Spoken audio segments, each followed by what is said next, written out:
Alright, so I've already talked about low-carb diets, and I even mentioned Lauren Cordain, but paleo is unique and popular enough to deserve its own video.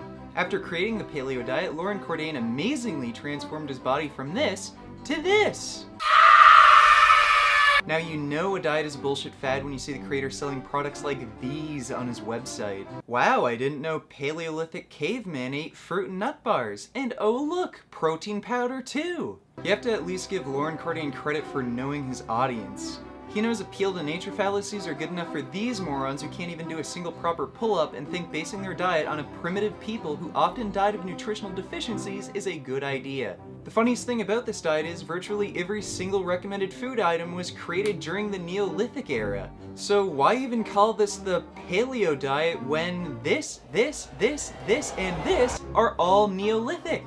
This really should be called the Neo diet. Lauren also claims that beans and lentils shouldn't be eaten because cavemen didn't eat them. Don't you think we should base our diet off of what's healthy or not, rather than what cavemen ate? Well, Lauren doesn't think so. He'd rather just appeal to nature. We find that whenever and wherever it was possible, hunter-gatherers always preferred animal food to plant food. So they clearly preferred fatty animals to animals that were lean. The bottom line is that paleo diets, if I had to characterize it, would have always been lower in carbohydrate. Most of the hunter-gatherer societies, the majority, were consuming higher than 15%. And if you look at the evolutionary record, if you look at hunter-gatherers, there's no vegan or vegetarian hunter-gatherer. So people that don't eat meat won't reproduce. Claims he's a scientist! At its heart, the paleo diet really is just another low-carb diet. But because cholesterol and saturated fat are so well known to cause heart disease, Lauren and his caveman friends have to cause confusion about cholesterol in order to sell his diet to you. Saturated fat by itself probably is not problematic. I can assure you there is no confusion whatsoever that saturated fat and cholesterol are responsible for heart disease. This study demonstrates that a saturated fat-rich diet, kind of like the paleo diet, activates an obesity-linked pro-inflammatory gene.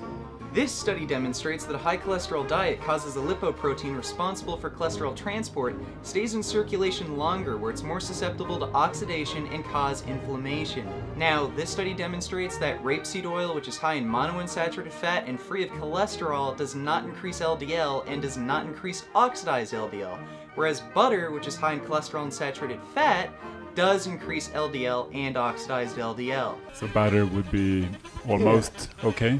Not almost, it would be okay. Wow, a lot of people are happy now. And lastly, this study demonstrates that low cholesterol levels halt the development of coronary artery plaque, whereas high cholesterols increase the development of coronary artery plaque.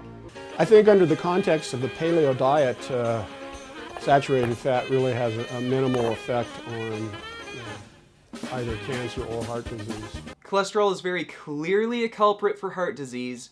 There are an innumerable amount of studies demonstrating this, and Lauren Cordain, along with all of these paleo, high cholesterol, high saturated fat promoters, are just fucking lying straight to your face, and they don't care that their diet is going to shorten your life.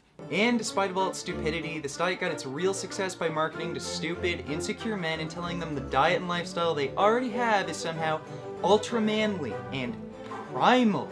Paleo promoters have created a glamorized image of our ancestors' incredibly hard and difficult lives and created it into some sort of Hollywood male fantasy. Well, look at these guys. They go to the store to buy their meat, just like a tough, brute caveman. I guess it's easy to sell diet books when you tell idiots that hiring someone else to kill innocent and defenseless animals for you counts as manly. I guess it's also manly to eat a diet that clogs your arteries and causes impotence. Yes, that's right. High cholesterol and saturated fat diets, which I just explained cause heart disease, also cause impotence due to restricting blood flow. But why would you need an erection when you could just be on the bottom? And to go along with your impotence, why don't you inject some steroids so as to completely destroy your body's testosterone production? Because according to Mark Sisson, that's primal! Yeah, all these vegans who don't support the slaughter of innocent animals and can actually get an erection when in front of the woman are definitely the sissies.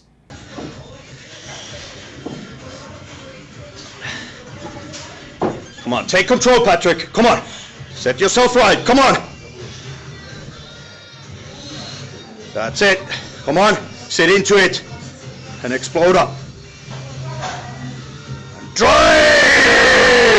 That's it! Paleo! Because impotence, not being able to do a single pull-up, and going to the grocery store is the pinnacle of manliness. So yeah, that's paleo for you. Just another stupid fad made up by a fat, pathetic man who wants to encourage diet-related diseases and animal suffering in favor of money. Real men eat plants, so be sure to make some vegan gains. Don't forget to subscribe, like, and comment, and until next time. Beef. What a relief. When will this poisonous product cease? This is another public service announcement. You can believe it or you can doubt it. Let us begin now with the cow. The way it gets to your plate and how.